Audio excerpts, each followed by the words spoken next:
Praise to the lord. ఈరోజు దేవుడు మనకిచ్చినటువంటి వాగ్దానం ఏంటంటే 1వ దినవృత్తాంతముల గ్రంథము 16వ అధ్యాయము 10వ వచనం. యెహోవాను వెదకువారు హృదయమునందు సంతోషించుదురుగాక. ఆమేన్. నువ్వు మంచివాడివైనా చెడ్డవాడివైనా, పాపము చేసినటువంటి వ్యక్తివైనా, నీతిగా జీవించినటువంటి వ్యక్తివైనా, నీ యొక్క కులము కానీ, మతము కానీ, ప్రాంతము కానీ, లింగము కానీ, వర్గము కానీ ఏ భేదము లేదు. ఎవరైతే మీ పూర్ణ హృదయముతో, పూర్ణ ఆత్మతో దేవుణ్ణి వెతుకుతారో వారికి ఆయన ఖచ్చితంగా ప్రత్యక్షమవుతాడు.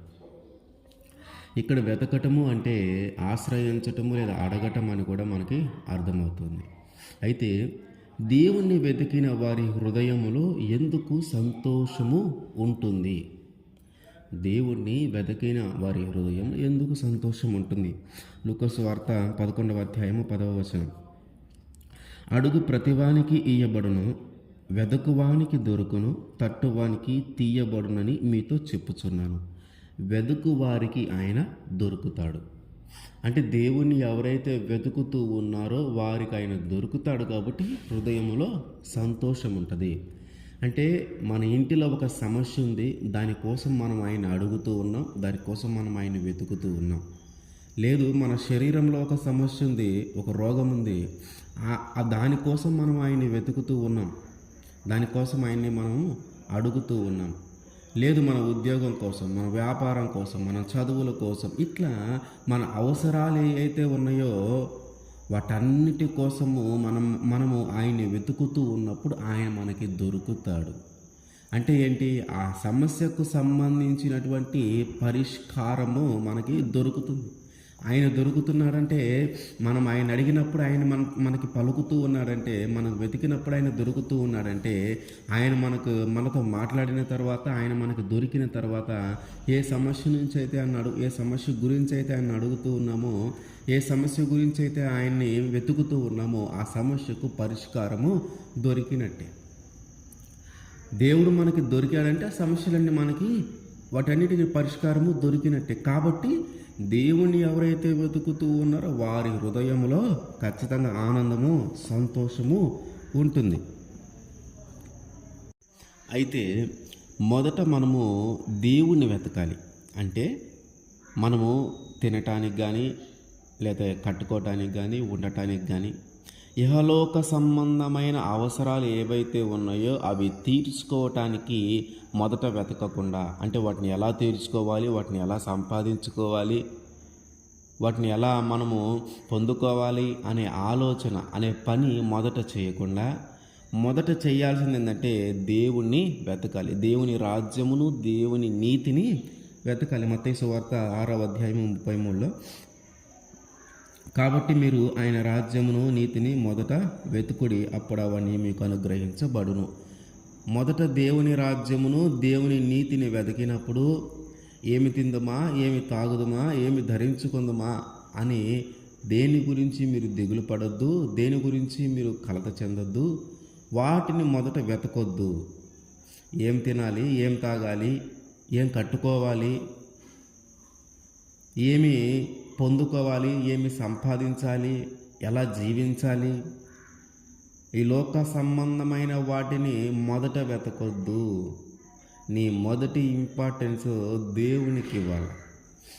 నువ్వు దేవుని రాజ్యమును, నీతిని మొదట వెతికితే, అంటే వాటికంటే ముందు దేవుని దగ్గరకు వచ్చి అడిగితే, నీ యొక్క అవసరతలు, నీ యొక్క అక్కరలు ఇవన్నీ దేవునికి తెలుసు.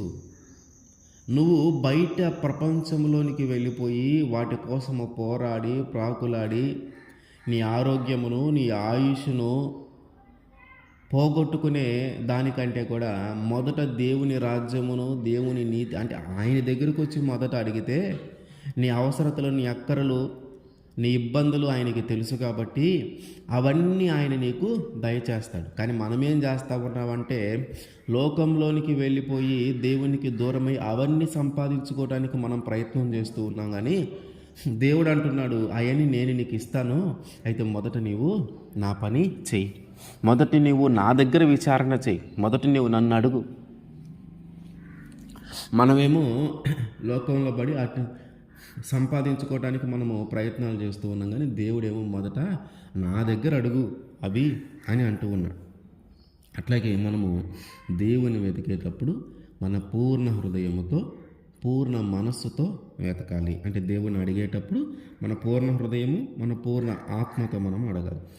ద్వితీయోపదేశకాండము 4వ అధ్యాయము 29వ వచనం, నీ దేవుడైన యెహోవాను మీరు వెదకిన ఎడల నీ పూర్ణ హృదయముతోనూ నీ పూర్ణ ఆత్మతోనూ వెతకున్నప్పుడు ఆయన నీకు ప్రత్యక్షమగును. మన పూర్ణ హృదయముతో పూర్ణ ఆత్మతో అంటే ఇంక నీకు డౌట్ ఉండకూడదు, నాకు ఇట్లాంటి సమస్య ఉంది, లేదా నాకు ఇట్లాంటిది ఒకటి అవసరం ఉంది. ఇది దేవుణ్ణి అడగాలి. ఈ దేవుణ్ణి అడుగుతూ ఉన్నప్పుడు ఈయన ఇస్తాడంటావా, ఇయ్యడేమో, ఇస్తే ఇచ్చాడు లేకపోతే లేదు, ఒక రాయేద్దాం అని దేవుణ్ణి అడగకూడదు. నీ పూర్ణ హృదయము పూర్తిగా నమ్మకం ఉంచాలి ఆయన మీద. నీ పూర్ణ ఆత్మతో ఆయన్ని అడగాలి, ఆయన్ని వెతకాలి. అప్పుడు ఆయన మనకి ప్రత్యక్షం అవుతాడు. ఇక నీ మనసులో వేరే ఆలోచనలు వేరే తలంపులు ఏమీ రాకూడదు. ఈయన కాకపోతే ఇప్పుడు ఒక వారం రోజులు ఈయన అడుగుదాం, ఈయన కాకపోతే మళ్ళీ ఇంకొక బొమ్మ దగ్గరికి వెళ్దాం, ఇంకొక దేవత దగ్గరికి వెళ్దాం, లేదా ఇంకొకరిని అడుగుదాం, ఇట్లాంటి ఆలోచనలు ఉండకూడదు. అంటే ఇది కాకపోతే ఇంకొకటి అనే ఆలోచన ఉండకూడదు. మనకు ఒకటే ఆలోచన, మన పూర్ణ హృదయముతో మన పూర్ణ ఆత్మతో దేవుని ఎప్పుడైతే వెతుకుతామో అప్పుడు ఆయన మనకి ప్రత్యక్షమవుతాడు. దేవుని ఎవరైతే వెతుకుతారో వారి హృదయంలో ఆనందం ఉంటుంది, సంతోషం ఉంటుంది. కారణం ఏంటంటే మనం ఏ సమస్య కోసము ఏ బాధ కోసము అడుగుతూ ఉన్నామో వెతుకుతూ ఉన్నామో అప్పుడు ఆయన మనకు ప్రత్యక్షమయ్యి ఆ సమస్యల్లో నుంచి ఆ బాధల్లో నుంచి మనల్ని విడిపిస్తాడు. దేవుని మనము వెతుకుతూ ఉన్నప్పుడు మన హృదయంలో ఎందుకు ఆనందం ఉంటుందంటే దేవుడు మనకు ప్రత్యక్షమైతే మన సమస్యలన్నీ పోతాయి. దేవుడు మనకు ప్రత్యక్షమైతే ఆ సమస్యల్లో నుంచి మనల్ని విడిపిస్తాడు.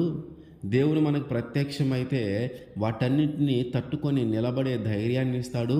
వాటి నుంచి బయటికి రావటానికి ఒక ఆలోచన ఇస్తాడు, వాటికి ఒక పరిష్కారం ఇస్తాడని ఒక సంతోషము ఆనందము మన హృదయంలో కలుగుతుంది. కాబట్టి ఎవరైతే ఆయన్ని వెతుకుతూ పూర్ణ మనస్సుతో పూర్ణ ఆత్మతో ఆయన్ని వెతుకుతారో అప్పుడు వారి హృదయంలో ఆనందము సంతోషము కలుగుతుంది.